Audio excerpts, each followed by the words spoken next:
আওয়ামী লীগের পতন যদি বিএনপির হাতে হতো আমরা কেউ শকড হতাম না,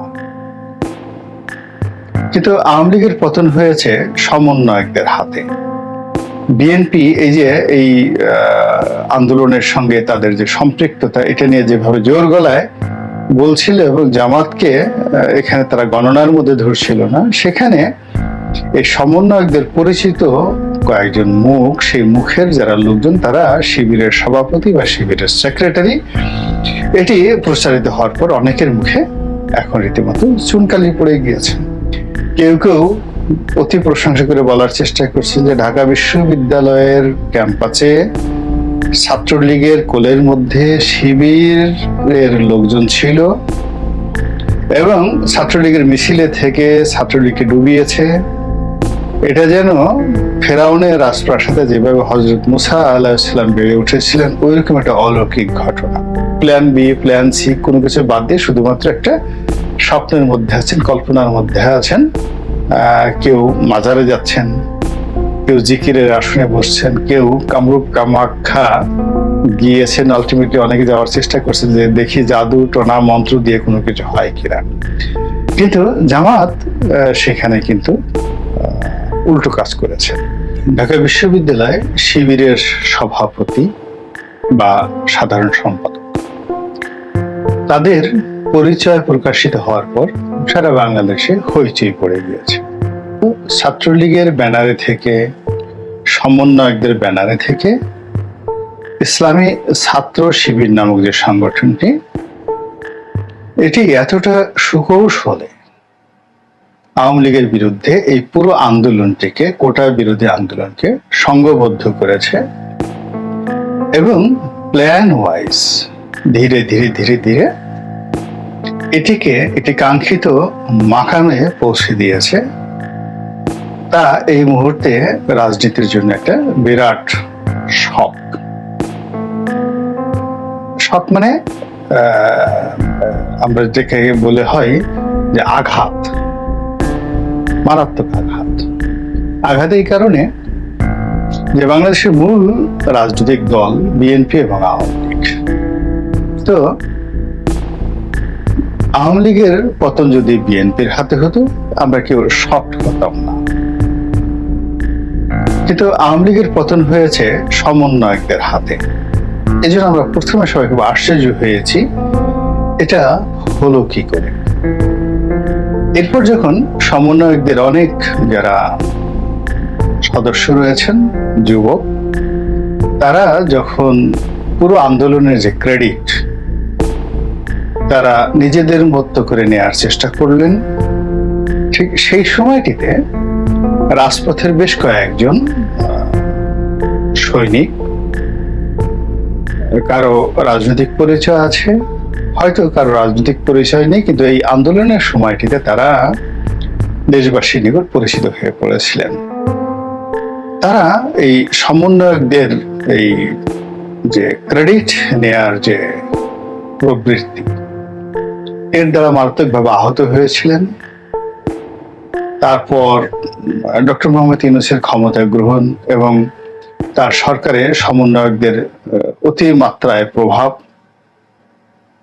এবং জামাতের এখানে প্রচ্ছন্ন তাদের যে সমর্থন এবং সরকার পরিচালনায় তাদের যে অংশগ্রহণ, এটি নিয়ে অনেকে ফিসফাস করছিলেন এবং কেউ কেউ এই আন্দোলনের পেছনে বিএনপি জনাব তারেক রহমানের যে নির্দেশনা, তার কর্মকাণ্ড ইত্যাদি গুরুত্বপূর্ণ ভূমিকা পালন করেছে এরকম প্রচার যখন করছিলেন এবং বিএনপি যখন এটিকে আবার ওন করছিলেন, ঠিক সেই সময়টিতে জামাত একটি কাণ্ড করে বসে।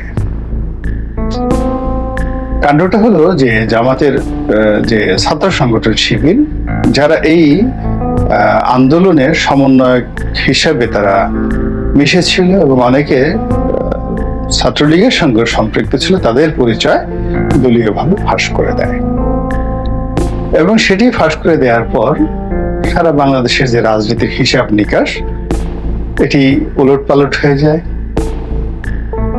আওয়ামী লীগ রীতিমতো টাসকি খেয়ে যায়।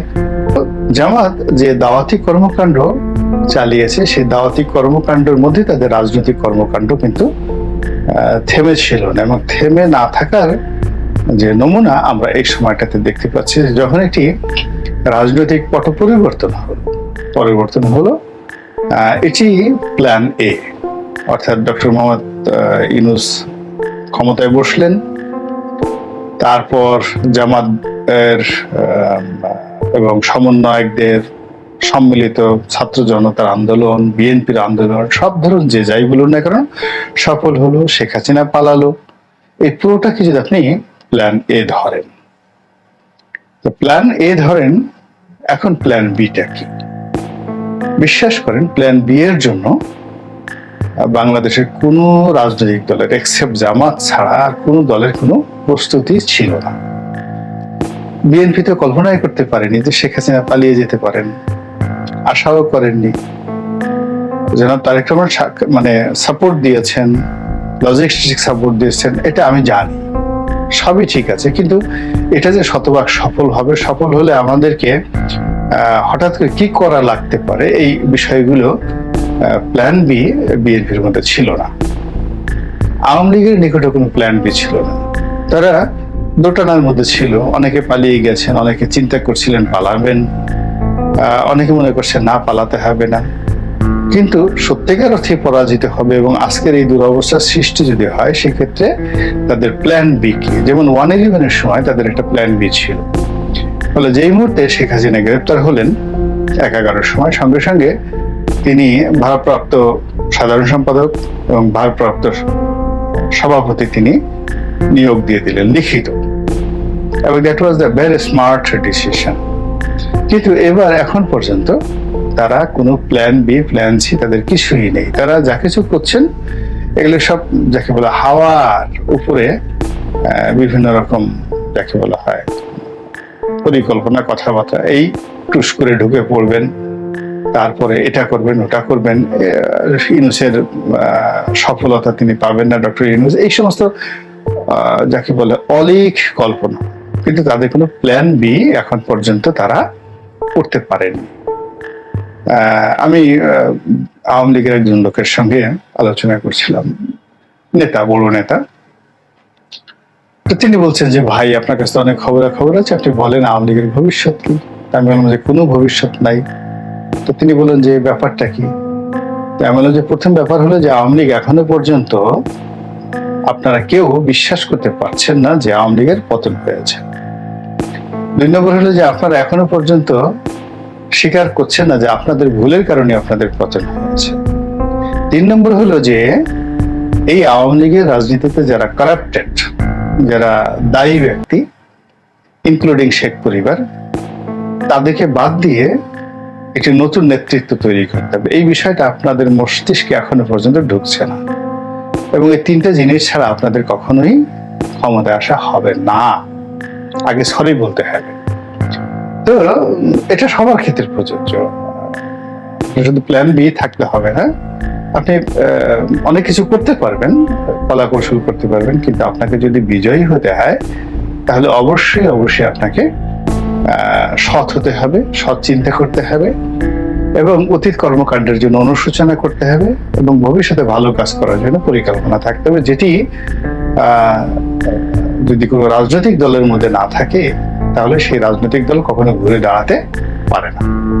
অতীতে কেউ পারেনি, আগামীতে কেউ পারবেন না। একটার পর একটা বিশৃঙ্খলা হবে, খারাপ সময় আসবে, কিন্তু পরিবর্তন হবে না। কিন্তু যেই মুহূর্তে আপনি রিনোভেট করবেন নিজেকে, ভালো চিন্তা করবেন, তো সেটা আওয়ামী লীগের মধ্যে নেই, একদম নেই। ফলে তারা কোনো প্ল্যান বি, প্ল্যান সি কোনো কিছু বাদ দিয়ে শুধুমাত্র একটা স্বপ্নের মধ্যে আছেন, কল্পনার মধ্যে আছেন। কেউ মাজারে যাচ্ছেন, কেউ জিকিরের আসনে বসছেন, কেউ কামরূপ কামাখ্যা গিয়েছেন, আলটিমেটলি অনেকে যাওয়ার চেষ্টা করছেন যে দেখি জাদু টোনা মন্ত্র দিয়ে কোনো কিছু হয় কিনা। কিন্তু জামাত সেখানে কিন্তু উল্টো কাজ করেছেন। তারা নামাজ পড়েছেন, কোরআন শরীফ পড়েছেন, তসবিহ তাহলিল করেছেন, হজ করেছেন, জেল খেটেছেন, জুলুম করেছেন। তার সঙ্গে সঙ্গে যদি শেখ হাসিনার পতন হয় তাহলে তাদের করণীয় কি? সেই বিষয়গুলো তাদের প্রস্তুতি ছিল, এবং প্রস্তুতি থাকার কারণে দেখুন যে এ যাবৎ কালের সচিবালয়, পুলিশে, বিশ্ববিদ্যালয়গুলোতে, প্রশাসনিক জায়গাগুলোতে যে সকল লাভজনক, গুরুত্বপূর্ণ এবং প্রভাব বিস্তার করে এই যে পদ এবং পদবিগুলো রয়েছে, সেই পুরো জায়গাতেই জামাত যে সুযোগটা নিতে পেরেছে, যেখানে জামাতের লোকজন যেভাবে বসতে পেরেছে, এটা অন্য দলগুলো কল্পনাই করতে পারে না। প্লাস জামাতের যে মতাদর্শ, তারা যে জিনিসগুলো চায়, যে জিনিসগুলো স্বপ্ন দেখে, তাদের অভ্যাসগুলো, এইগুলো আলটিমেটলি তারা স্পিড আপ করে দিয়েছে। যেমন ওয়াজ, এখন মানে এটা যেভাবে চলছে, জামাতের তো মেইন হলো এই ওয়াজ করে দেলোয়ার হোসেন সাঈদী বা তিনি যে ট্রেন্ডটা চালু করেছিলেন, ঠিক একই ট্রেন্ডে বাংলাদেশে এখন ধরুন তাদের অন্তত 1 ডজন জনপ্রিয় বক্তা আছেন। সেখানে মিজানুর রহমান আজাহারি আছেন, তারপরে আরো অনেকে, আমি নাম বলবো না, মানে যারা জামাতি বক্তা হিসেবে খুবই জনপ্রিয়, এবং তাদের এগেনস্টে, জামাতের এগেনস্টে যদি বক্তা ধরেন, তাহলে একমাত্র এনায়েতুল আব্বাসী জনপ্রিয় বক্তা, যারা মূলত আহলে সুন্নাত ওয়াল জামাত, মানে জামাতের উল্টো দিকে যারা রাজনীতি করেন বা বিশ্বাস করেন, এই লাইনে একমাত্র এনায়েতুল আব্বাসী ছাড়া আর কোন জনপ্রিয় বক্তা জামাতের সমপর্যায়ের নেই। তো ফলে কি হচ্ছে, এনায়েতুল্লাহ আব্বাসী একা পারবেন না। অন্যদিকে পুরো ওয়াজের মাঠটি লক্ষ লক্ষ মানুষকে সমবেত করার জন্য তাদের অসংখ্য বক্তা রয়েছে, এবং তারা ultimately they have started their job, তারা কাজ করেছে। এবং কওমি মাদ্রাসা, তাবলিগ, হেফাজত, এই প্রতিটি জায়গাতে যতটা সম্ভব জামাত তার যে বিস্তৃতি, এটি তারা প্ল্যান বি এর মধ্যে তারা করে ফেলেছে। এরপর নিজেদের দল গোছানো, তারপর কি করে এই সময়টিতে আরো বেশি প্রার্থী পাওয়া যায়, তো সব মিলিয়ে যে জামাতের প্ল্যান বি, সেই প্ল্যান বি অনুযায়ী কিন্তু এই মুহূর্তে আসলে সরকার চলছে। আমরা দেখছি যে ডক্টর মোহাম্মদ ইউনূস যাচ্ছেন, সেখানে জামাতের আমির যাচ্ছেন না, বা জামাতের আমিরের সঙ্গে ডক্টর মোহাম্মদ ইউনূসের এরকম কোনো কথাবার্তা নেই। কিন্তু জামাত এরকম একটা মানে যাকে বলে জাল বিস্তার করে রেখেছে, এরকম একটা সিস্টেম তারা তৈরি করে ফেলেছে, যেভাবে কোটা আন্দোলনটি প্রথম থেকে তাদের নিয়ন্ত্রণ ছিল, একইভাবে সরকারের সেই প্রথম দিন থেকে, যেদিন সরকার শপথ নিল আজকে পর্যন্ত, দেশে এবং দেশের বাইরে পুরো জিনিসটি কিন্তু তাদের নিয়ন্ত্রণে আছে।